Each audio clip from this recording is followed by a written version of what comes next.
आदाब हुजूर। आइए किताब दोस्ती के तहत आज फिर से एक नई किताब पे बात,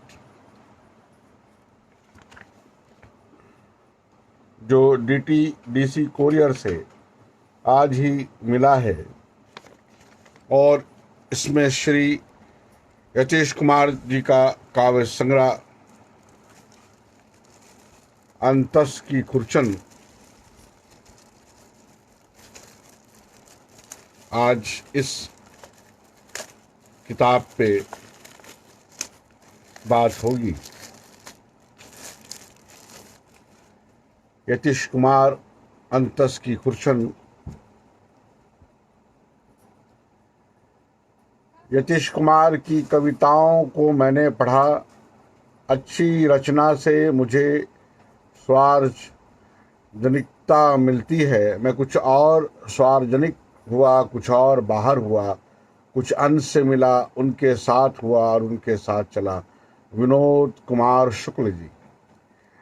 यतीश की कविता का कुंभा काफ़ी बड़ा है, जिसमें आवा जितने पात्र भरे पड़े हैं, उनकी वैविध्य उनकी संवेदना की परिधि को कहीं व्यापक बनाता है तो कहीं भरमाता है। इस विचलन को हुनर में बदल देने की संभावना और भरपूर क्षमता उनके कवित्व में मौजूद है, जिसका प्रमाण है इस संकलन की कविताएं। अष्टभुजा शुक्ल।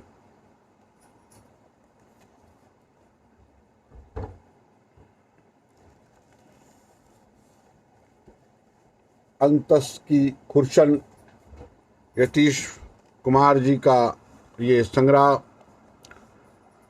मूलतः बिहार के मुंगेर जिले से आने वाले यतीश कुमार ने पिछले कुछ वर्षों में साहित्य जगत में अपनी विशेष रचनात्मक उपस्थिति दर्ज कराई है। चर्चित उपन्यासों, कहानियों और वृत्तांतों पर उनकी काव्यात्मक समीक्षाओं ने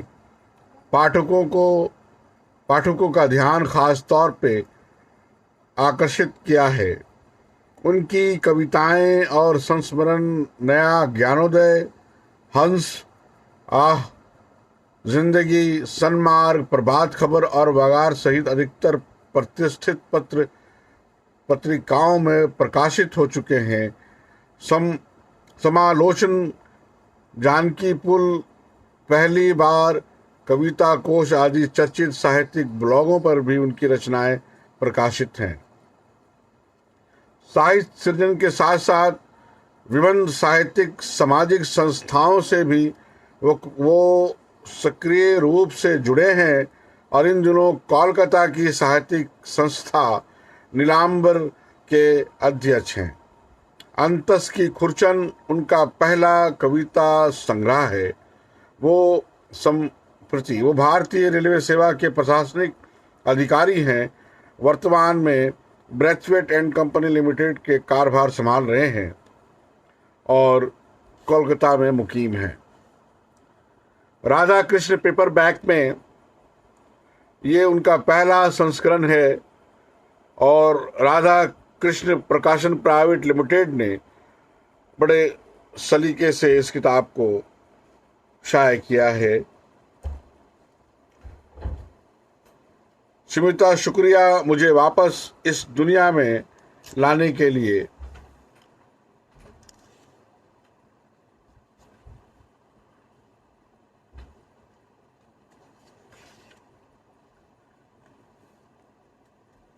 क्यूल, मेरी कविताओं की ढोंकनी। मेरे बचपन के शहर को दो हिस्सों में बांटती क्यूल नदी अक्सर स्मृतियों में नमी पैदा कर जाती है। वो स्मृतियों के समागम के कछार पर मेरे भीतर उतरी अपनी अलौकिकता के साथ बहती रहती है। उसके तीर पर बचपन से ही सुनाई पड़ती बुद्ध की पदचाप का महत्व तब ठीक से समझ में आया जब मैं जीवन में दोबारा उसकी तलाश में निकला। उसकी तलाश मेरी अपनी खुद की तलाश भी थी।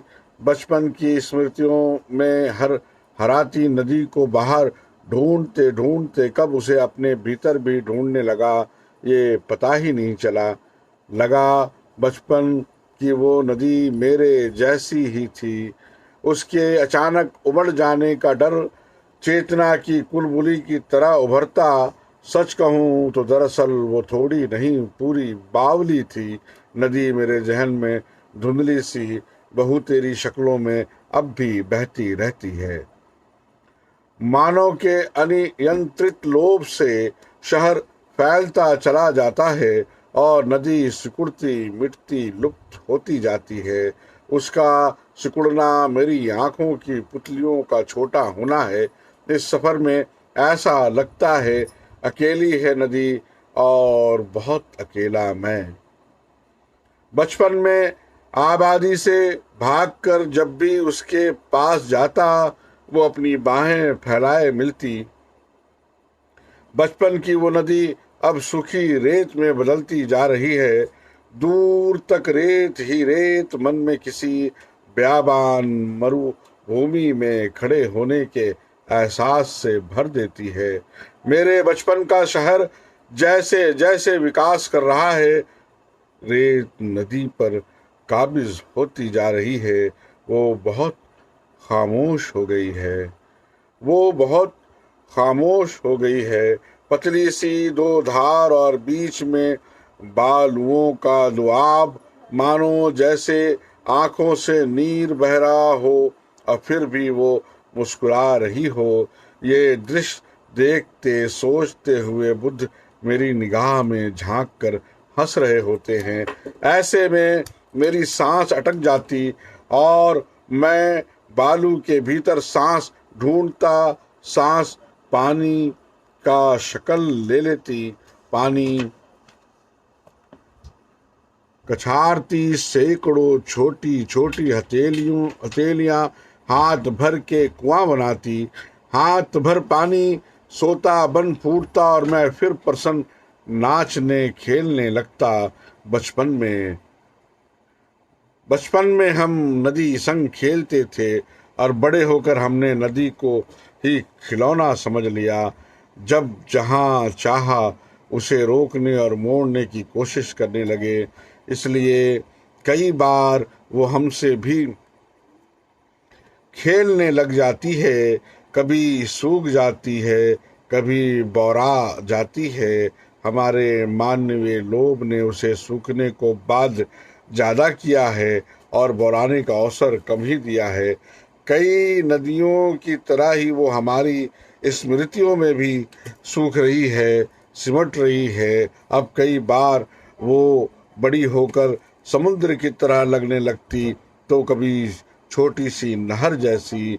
आज अभी चारों तरफ से सूखी है नदी, जबकि असमय सैलाब का हैबतनाक मंजर जमीन पर बसे शहर को दहलाता रहता है।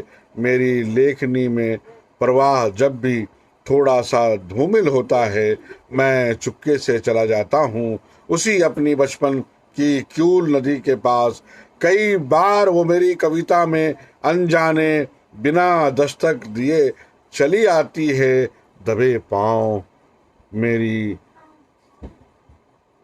धौंकनी बनती है और फिर उसकी सांसें अंतस में बही चली जाती हैं। लोग उसे पागल नदी कहते हैं, जबकि सच्चाई ये है कि नदी पागलों से त्रस्त है। यतीश कुमार जी।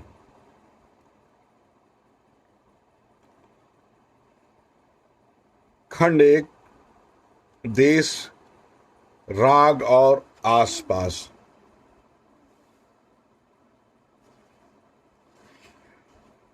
आइए एक नज्म यतीश कुमार जी की पढ़ूं आपके लिए, आपके समातों के लिए। मसला। मसला रात हमेशा से दो तारीखों का मसला है। जो दिन के उजाले में कभी नहीं होते, अक्सर ये भी सोचता हूँ कि सारे मसलात कमबख्त रातों के साथ ही क्यों होते हैं। एक बातूनी लड़की अचानक गुपचुप बैठ जाए तो मसला दिन में भी पैदा हो जाता है। आग कब की बुझ गई, राख देर तक सुलगती रही। मसला दरअसल एक चुनाव है, तिल तिल जलने और एक बारगी जल जाने के बीच। मसला दरअसल एक चुनाव है, तिल तिल जलने और एक बारगी जल जाने के बीच। जबकि मन है कि निरंतर जलता जा रहा है, जबकि मन है कि निरंतर जलता जा रहा है, पूरी तरह से बुझ जाने के सच को खारिज करता हुआ, पूरी तरह से बुझ जाने के सच को खारिज करता हुआ। ये अंतस की खुर्चन यतीश कुमार जी का पहला काव्य संग्रह, और इसमें सिर्फ आप तक ये बात पहुंचाने के लिए कि ये एक ऐसा शेरी मजमुआ है, ये ऐसा पोएट्री कलेक्शन है, ये ऐसा काव्य संग्रह है जिसमें आज के समय काल, आज के वक्त, आज के एहसास, आज के दुख और दर्द और आज के समय की जो विसंगतियां हैं, जो परेशानियां हैं, जो तकलीफ़ें हैं, वो शायरी के उन मिसरों में बदल गए हैं। और समय को देखने की आँख यतीश कुमार जी के यहाँ बहुत गहरी है, बहुत भरी हुई है, बहुत साफ भी है। और उनकी शायरी जो कुछ मैंने अभी इस शेरी मजमूए से पढ़ा है, वो अपनी बात दूर तक पहुँचाने और बताने का हुनर जानती है। एक अच्छी शायरी, कविताओं से बहुत भरी सजी और सुथरी संभली हुए ये शेरी मजमुआ आपको भी इस काव्य संग्रह तक पहुंचना चाहिए और इस काव्य संग्रह को पढ़ना चाहिए। बिल्कुल ही पाठनीय काव्य संग्रह और पढ़ने के बाद बहुत कुछ सोचते समझते रहने जैसा शेरी मजमुआ। इसके लिए मैं यतीश कुमार जी को मुबारकबाद भी देता हूँ। और इस पूरी शेरी मजमुआ पे एक गुफ्तगू, एक तबसरा, एक चर्चा, एक थोड़ी सी बातचीत भी अगली एक दो कड़ियों में होने को मैं कोशिश करूँगा। और क्योंकि यतीश कुमार जैसे शायरों की जो कविताएं हैं वो सिर्फ एक बार पढ़ लेने से और एक बार कह लेने से पूरी नहीं होती है, इस पे चर्चाएं होती रहनी चाहिए। इसको कई कई बार पढ़ते रहना चाहिए और कई कई बार पढ़ते पढ़ते नए नए उन्वान से नई बातें जो आती हैं उस पर जिक्र खैर भी होते रहना चाहिए। आइए, मैं तो सोचता हूँ कि दो चार हम लोग मिलकर इस किताब पे एक गुफ्तगू जैसा कुछ चर्चा या आगाज़ करें। आने वाली कड़ी में कुछ और नज़मों के साथ मैं हाजिर होऊंगा। यतीश कुमार जी के अंतस की खुर्चन से आज के लिए इस कड़ी में बस इतना ही सा। मैं शहाब अख्तर, शायरी का मुदीर, झरिया, धनबाद, झारखंड से आने वाली कड़ी में यतीश कुमार के अंतस की खुर्चन के साथ फिर से हाजिर होऊंगा। इंशाअल्लाह फिर से गुफ्तगू होगी, फिर से बातें होंगी, फिर से इनकी एक अलग थलग और बिल्कुल नई शायरी को पढ़ा जाएगा और उस पर गुफ्तगू होगी। खुदा हाफिज़।